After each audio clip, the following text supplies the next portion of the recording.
want to be a part of the culture out here, man. You know what I mean? And I feel like the most natural way for me to do that is to reach out to all the artists, not just artists that are like big and have made it and stuff like that, but artists who are on my caliber, and I mean out here, because I'm big back at home, but out here no one really knows me, so I'm up and coming out here. That's why I say, even if you're up and coming, man, just hit me up, you know?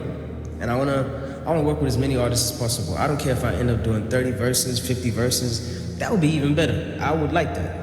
And so you guys probably know that Nasty C announced that he'll be giving away free verses in the USA in what he hopes could help him grow his audience there. And fans have had, mixed reactions ever since about South Africa's most streamed hip-hop artist going to the States to basically be on that level. Just an upcoming wanting to work with anyone who has a microphone. And so some of the reservations were that people wanted to see Nasty C making songs with big names rather than smaller names, who would end up being the ones that benefit from his African audience rather than him benefiting from the American audience. Whereas some people think that it was a good idea, but is it? And that said, I thought I was rich, I thought I was lit, I thought I was having. Then I came to the United States and the currency changed, now it's no more bragging.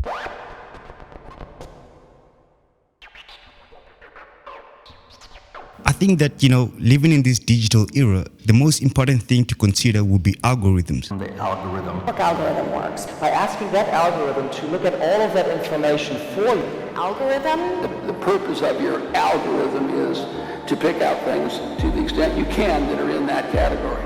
And algorithms matter in this digital space because they're changing towards something a bit more interesting. And for example, TikTok, which has ultimately every platform trying to copy it, has been trying to push content based on people's interests and how good the content is as opposed to how many followers you have. And the same can be said with music streaming platforms like Spotify, which has drawn, a lot of criticisms from Apple CEO even Tim Cook saying that he doesn't like algorithms because he prefers human curated content shared with Apple Music subscribers rather than the beats and bytes approached by the rivals such as Spotify. But that doesn't actually matter because people have been explaining why Spotify actually works.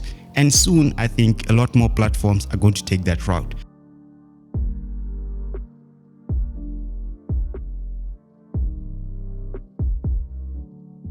And the main reason why I think this is important is because in 2020, speaking to Music Ally, the Spotify CEO said that the musicians that accounted for about 10% of their streams rose from 30,000 to 43,000, meaning that the big artists don't really have that much of a grip on music anymore.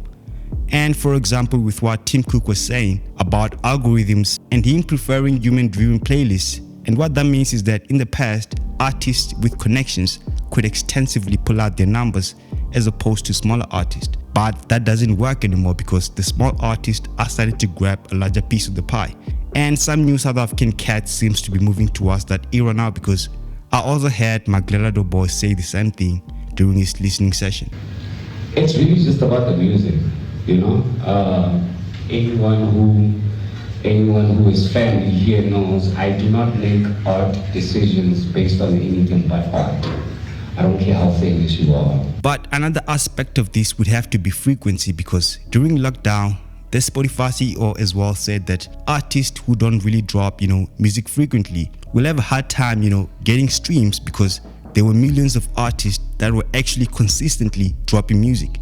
And we saw this with Roddy Ricch because in 2020, he came out to say that he wouldn't drop music as often, although with the sound reason being that, he needed to go through stuff first in order for him to express that in music. But what happened later is that his album actually flopped. And so I think, with this Nasty C strategy, it may not really be bad, but I don't know, man. You guys tell me what you think about it.